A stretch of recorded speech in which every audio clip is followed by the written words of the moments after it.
কি অবস্থা সকলের? তো এভরিওয়ান, ইতিমধ্যে কিন্তু জিৎ এবং শাকিব খানকে নিয়ে একটি দ্বন্দ্ব চলতেছে। বেসিক্যালি দ্বন্দ্ব বলতে জিতের এবং শাকিব খানের এদের দুইজনকে নিয়ে কিন্তু দুইজনের মাঝে কিন্তু কোনো দ্বন্দ্ব নাই। বেসিক্যালি যারা জিৎ ফ্যান আছেন তাদের মাঝে কিন্তু একটা দ্বন্দ্ব চলতেছে। তারা কিন্তু উল্টাপাল্টা লেখালেখি করছে শাকিব খানকে নিয়ে, তারপর পোস্ট করছে কেন শাকিব খানের তুফান সিনেমাটি ইন্ডিয়াতে মুক্তি পাইছে এটার জন্য কিন্তু। তো এভরিওয়ান, বেসিক্যালি এটা করা আসলে ঠিক না, কারণ জিৎ হচ্ছে কিন্তু কলকাতা সুপারস্টার শাকিব খানের বাংলাদেশের একমাত্র সুপারস্টার। তো এভরিওয়ান, সব কিছু মিলিয়ে এর আগে আমি আরও একটা ভিডিও করছিলাম এই বিষয় নিয়ে। তারপর আরও একটি ভিডিও আজকে আরও একটি ভিডিও ছাড়ছি এই বিষয় নিয়ে কিছু কথা বলছি। তো আমি বেসিক্যালি ভাবছি যে বিষয়টা নিয়ে আসলে একটু ইম্পর্টেন্টভাবে একটা বড় ইম্পর্টেন্টভাবে আলাদা করে একটি ভিডিওতে কথা বলতেই হবে, কারণ এই বিষয়টা যেন অনেক বড় ইস্যু হয়ে দাঁড়াচ্ছে।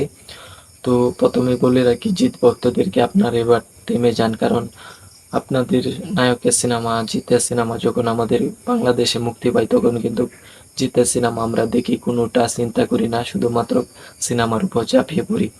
তো আপনারা যারা এইসব লেখালেখি করতেছেন তারা এইসব ভুলে যান এবং যত যা লেখছেন এই আমরা সাকিবের না কিছু মনে করি নাই।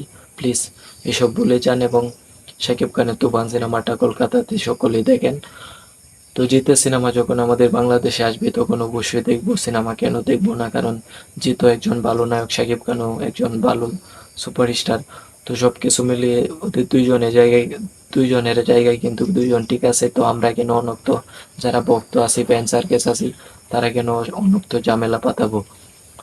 তো এভরিওয়ান, যারা এখন পর্যন্ত লিখতেছেন, আগামীকাল কিন্তু আমার অনেক মেজাজটা একদম খারাপ হয়ে গেছিল, কারণ জিৎ ভক্তর একজন জিৎ ভক্তর একটা পোস্ট ফেসবুকে আমি দেখার পরে একদম মাথাটা নষ্ট হয়ে গেছে। উল্টা পাল্টা, তাদের আসলে আক্কেল জ্ঞান কিছুই নাই। তারা শুধুমাত্র একটা জিনিস পুশ করতেই হয়েছে। তো শাকিব খানের নাম নিয়ে জিতের নাম নিয়ে একটা পোস্ট করে দিল, সেটা ভাইরাল হয়েছে। সেটাই সেটাই তাদের কাছে এভারেজ। কিন্তু তারা কিন্তু কখনোই জিতের সিনেমা হলে যায় দেখে নাই, বা শাকিব খানের সিনেমা তারা কখনো হলে যায় দেখে নাই। শুধুমাত্র কিছু ভিউ এবং লাইকের আশায় এসব পোস্ট করে। অরিজিনালি যারা জিতের ভক্ত আছে তারা কিন্তু কখনোই জিতকে মানে শাকিব খানকে নিয়ে উল্টাপাল্টা লিখবে না এবং জিত এবং শাকিব খানের মাঝে দ্বন্দ্ব পাতাবে না। যারা দ্বন্দ্ব পাতাচ্ছে তারা আসলে জিতের ভক্ত না, তারা কখনোই জিতের সিনেমা হলে যায় কখনো দেখে নাই, তারা শুধুমাত্র গণভক্ত। আপনারা বিশ্বাস করবেন না, তারা কখনো সিনেমা দেখে নাই, তারা শুধুমাত্র একটা ঝামেলা লাগানোর চেষ্টা করতেছে। তো এভরিওয়ান, এই লেখালেখি যারাই করতেছেন তাদের কাছে একটা অনুরোধ, প্লিজ করবেন না, কারণ এপার বাংলাদেশ যারা শাকিব খানের ভক্ত আছে তারা কিন্তু অবশ্যই রেগে যাচ্ছে। আপনারা যেরকম শাকিব খানকে নিয়ে উল্টাপাল্টা কমেন্ট করতেছেন, শাকিব খানের তুফান সিনেমাটি ইতিমধ্যেই মুক্তি পেয়েছে কলকাতাতে।